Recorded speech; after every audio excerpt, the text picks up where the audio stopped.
Picture a nation tiny enough that you could traverse the whole thing on foot in under 60 minutes, yet possessing a gravitational pull strong enough to draw in the planet's wealthiest individuals. That is Monaco. It is a spot where opulence isn't just shown off. It is the baseline requirement.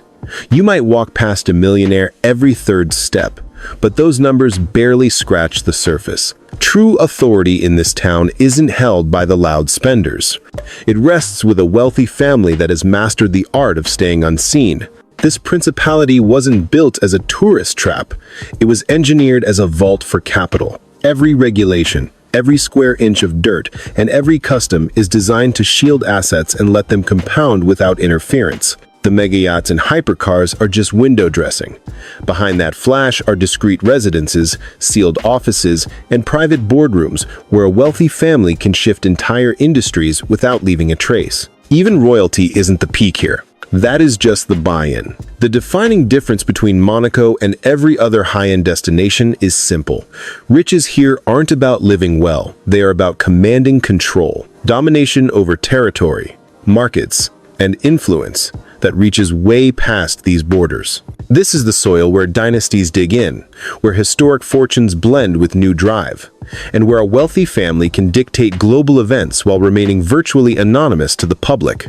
Before we dig deeper, let me ask you a quick question.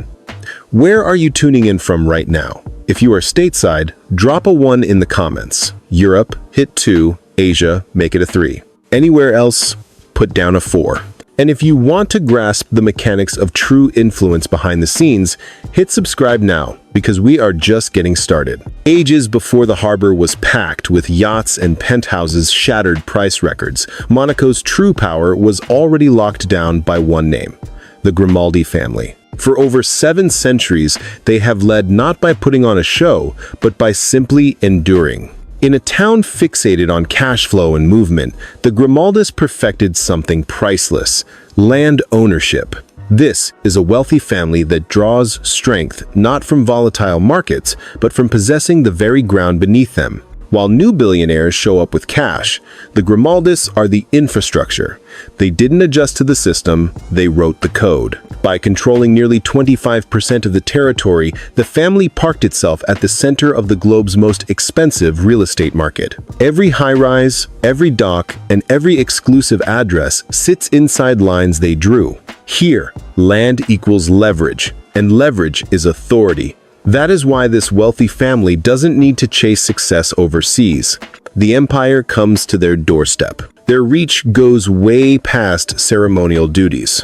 Holding massive shares in the Société de Bains de Mer, the economic motor of Monaco puts the Grimaldis behind the iconic Monte Carlo casino, 5-star resorts, and cultural hubs that churn out revenue year after year. This isn't passive income. It is a machine built to print cash silently, steadily, and legally, all while cementing their spot at the peak of the hierarchy. For any wealthy family wanting security, this setup is unbeatable. What sets the Grimaldis apart isn't just history, it is immunity.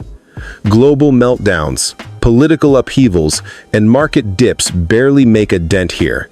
While other fortunes ride the roller coaster, this dynasty is bolted to territory that only appreciates. In Monaco, being a sovereign state is a business asset, and the ruling house holds the controlling interest. That fact establishes the ground floor for everyone else on this list. But here is the kicker. In Monaco, even that level of dominance isn't the summit. $1 billion fortune and centuries of rule are just the cover charge. The Grimaldis set the baseline, not the ceiling. Their presence explains why the place operates the way it does, but it raises a disturbing question. If this is where it starts, what kind of money sits above them? If the Grimaldis stand for inherited might, then Sir Stelios Hadji Ioannou stands for upheaval. He didn't show up in Monaco with a crown or centuries of real estate backing him. He arrived with a single concept that smashed an entire industry. Air travel used to be a bloated luxury reserved for the few. Stelios spotted that flaw and pried it open. The result wasn't just a profitable business, it was a fundamental shift in how the entire continent traveled. With EasyJet, he cut flying down to the bone. No extras, no smoke, and mirrors. Just pure scale, efficiency, and aggressive cost-cutting. That mindset minted a fortune estimated in the billions, but more importantly, it generated leverage. Millions of riders, hundreds of flight paths, a brand that became part of the daily grind. This is a wealthy family founded not on tradition, but on systems that move faster than legacy ever could. Unlike the old dynasties, Stelios didn't need soil to wield power. He captured networks, routes, demand, and once that engine started, it became unstoppable. EasyJet was only the launchpad. The Easy label spread to hotels, rentals, logistics, and services, all proving one point: mass simplicity outperforms luxury every time. In a town of excess, this wealthy family made its mark by stripping everything back. The real genius of Stelios lies in how he utilizes Monaco. It isn't a podium for him, it is armor. The location provides safety, privacy, and proximity to European power hubs, letting him run a massive conglomerate without unnecessary exposure. While the jets fly and the brand dominates, the strategy happens in silence. That is the recurring theme you will see here. Monaco doesn't create ambition, it protects it. We are hitting a pivot point on this list. From here on out, riches aren't about hard work versus hand-me-downs. It becomes about placement. It is about picking the right terrain and locking it down. Stelios proved that a wealthy family doesn't need a backstory if they control the flow, scale, and access. The next entry takes that concept further, mixing history with clout in a way cash alone can't purchase. Tatiana Casiraghi stands where old-school heritage meets modern sway. Born into massive industrial riches and married into Monaco's royal bloodline, her spot was secured long before she made a single decision of her own. But her importance on this list isn't about what she was given, it is how she expanded it.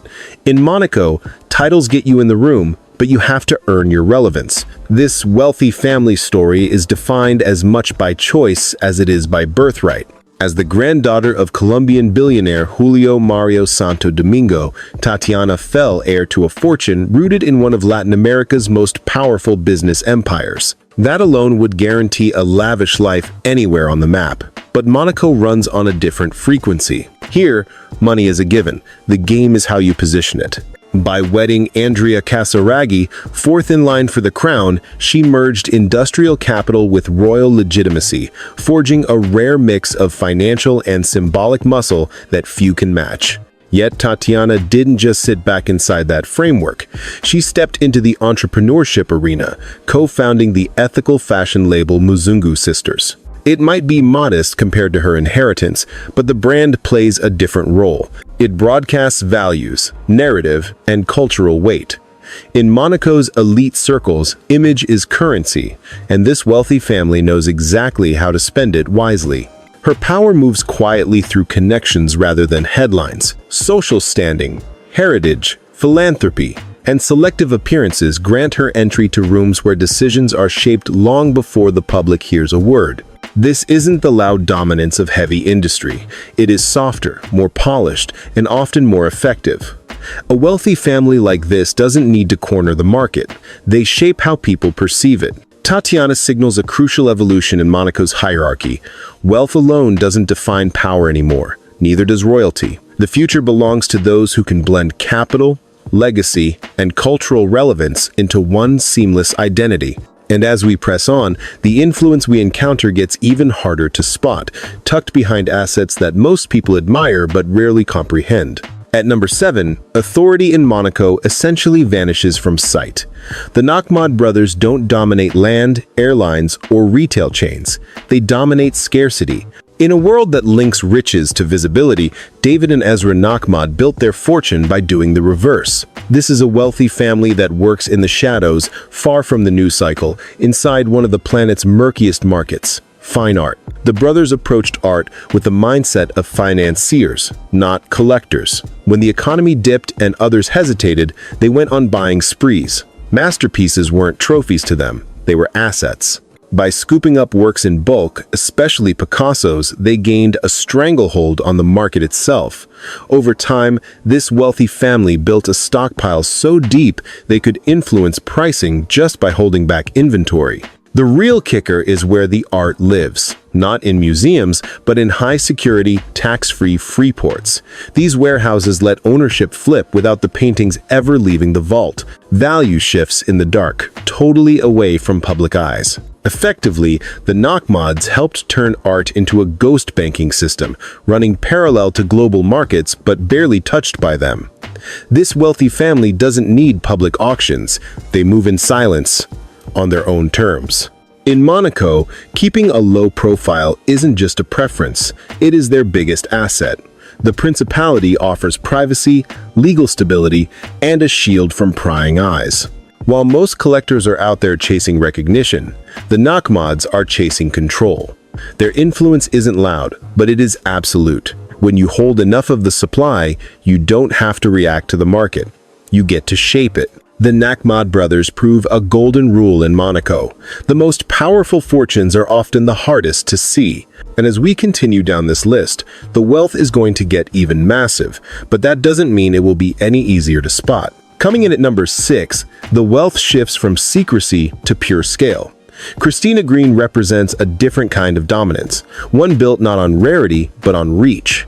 For years, she stood at the center of a retail empire that dictated how millions of people dressed, shopped, and consumed. This is a family whose power came from influencing everyday life on a global level. It wasn't about exclusivity. It was about being absolutely everywhere. As the powerhouse behind Tavetta Investments and the ultimate owner of the Arcadia Group, Green controlled the brands that defined an entire era of mass-market fashion. Topshop and Topman weren't luxury labels, yet they achieved something way more powerful. Mass adoption. Trends that started in Arcadia stores would ripple across continents in a matter of weeks. That kind of reach creates leverage, and leverage creates wealth. For a family like this, influence didn't come from privacy, it came from presence. Retail, however, is unforgiving. As consumer habits shifted and online competition heated up, the Arcadia empire eventually collapsed. But in Monaco, failure doesn't always mean you disappear. Green's personal fortune, built over decades of dominance, remained largely intact. The system had already paid out. The family had extracted the value long before the downturn ever arrived. What really sets Christina Green apart is resilience. She operated at the mercy of public taste and economic cycles, yet she still secured a spot among Monaco's most powerful residents. That speaks to scale, timing, and knowing exactly when to exit. In this world, survival isn't about avoiding risk entirely. It is about managing your exposure. Her story teaches a crucial lesson about Monaco's hierarchy. Not all power is quiet. Some of it is loud, visible, and temporary. But when managed correctly, even mass-market influence can be converted into lasting wealth. Next up, we are stepping into a world where visibility was never the goal to begin with. At number 5, Monaco reveals one of its most secretive forces. The Barclay family never sought admiration, visibility, or public approval. Their power came from ownership and silence. For decades, twin brothers David and Frederick Barclay built a sprawling empire that blended media, real estate, and influence into a structure few outsiders ever fully understood. This was a family that viewed attention as a liability, not an asset. Their holdings were formidable. The Ritz Hotel in London, one of the most iconic properties in the world, sat right alongside major media assets, including one of Britain's most influential newspapers. Controlling information is a unique form of power, and the Barclays understood that better than most. While others chased headlines, they owned the platforms that created them. From that position, a family could shape narratives without ever appearing in them. What made the Barclays truly distinctive was how they lived. Rather than running things from glass towers or public offices, they ruled from a private island in the English Channel, working out of a Gothic castle far removed from scrutiny. Monaco played a strategic role in this lifestyle. It offered low taxes, legal stability, and discretion, allowing the family to manage assets across borders without interference. For a dynasty built on privacy, the principality was the perfect shield. After the twin brothers passed away, control of the empire moved to the next generation. The structure remained intact, even as internal disputes surfaced behind closed doors. That transition revealed something critical about dynastic wealth. When systems are strong enough, individuals become replaceable. Power survives through structure, not personality. The Barclay family embodies a core truth about Monaco. Some fortunes are designed to be seen, others are designed to endure. And as we move higher on this list, the scale of wealth begins to stretch far beyond nations into systems that quietly support the global economy itself. At number 3, Monaco stops being a luxury destination and becomes a control room. The Hinduja family operates on a scale so large it barely feels personal. Energy, banking, shipping, manufacturing, technology, their businesses form an interconnected web that spans continents. This is a family whose power comes not from one empire, but from controlling multiple systems that modern economies depend on. With a combined fortune in the tens of billions, the Hinduja Group functions more like a private economic network than a traditional corporation. Hundreds of thousands of employees, long-term government relationships, and strategic assets across Asia, Europe, and the Middle East give the family influence that rarely needs publicity. Monaco plays a precise role here. It is a stable, neutral base where the family can coordinate European operations quietly, without political noise or regulatory friction. Unlike flashy billionaires, the Hindujas avoid attention. Their strength lies in diversification and necessity. Energy has to flow, goods have to move, capital has to circulate. By embedding themselves into these essentials, the family becomes difficult to displace.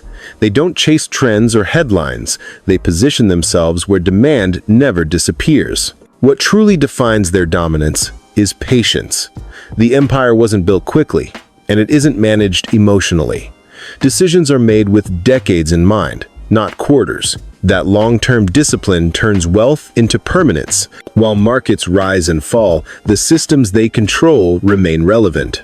The Hinduja family shows why Monaco attracts not just the rich, but the strategic. It is a place for those who already command global machinery and need silence to run it. And yet, even this vast reach is still not the final level. Because above networks and institutions stands something even more dangerous, a single individual willing to bet everything. At number 2, Monaco's hierarchy is defined by pure, self-made ambition. Sir Jim Ratcliffe did not inherit land, titles, or dynastic power. He built everything from the ground up through calculation, risk, and discipline. His rise shows that a wealthy family in Monaco doesn't always begin with generations of privilege. Sometimes, it begins with one individual willing to bet differently.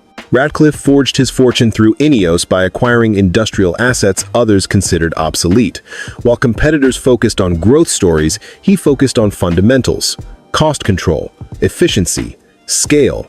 By rebuilding neglected chemical divisions into highly profitable operations, he created an empire generating tens of billions in annual revenue. Over time, that structure evolved into a family legacy built entirely on execution rather than inheritance. Unlike media-driven billionaires, Ratcliffe avoided attention. His decisions were cold, strategic, and long-term. Relocating to Monaco was not symbolic, it was practical. The principality provided financial efficiency and stability, allowing the family to preserve capital while expanding globally. From there, his influence extended beyond industry into elite sports, including Formula One and soccer, further embedding his reach into global culture. Ratcliffe's story represents the final threshold before absolute dominance. No legacy, no shortcuts, just relentless optimization. He proves that Monaco rewards not only old money, but also those capable of building modern empires from scratch. And above him, only one force remains. At number 1 stands the most powerful resident of Monaco. Ayal Ofer does not dominate headlines, yet his influence moves the global economy every single day. Through shipping and real estate, he controls infrastructure rather than attention. This is a family built on systems the world depends on, not on public image. Ofer leads one of the largest private shipping empires on Earth, operating hundreds of vessels that move energy, raw materials, and goods across global trade routes. Alongside this sits a portfolio of landmark real estate in major financial cities. Together, these assets give the family rare leverage over both movement and destination. When trade flows, his empire benefits. When cities expand, his wealth compounds. From Monaco, Ofer manages this network quietly and strategically. The principality offers stability, privacy, and neutrality, allowing long-term control without distraction. His success reveals the real truth about Monaco. The most powerful fortunes are not loud. They are embedded.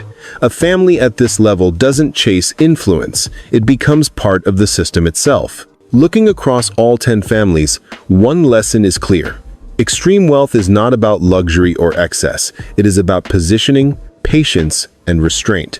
Some inherited power. Others built it from nothing. But all understood that lasting influence must be handled carefully. If this journey changed how you see wealth, make sure to subscribe for more stories like this. Hit the like button, share the video, and comment the number of the family that surprised you the most.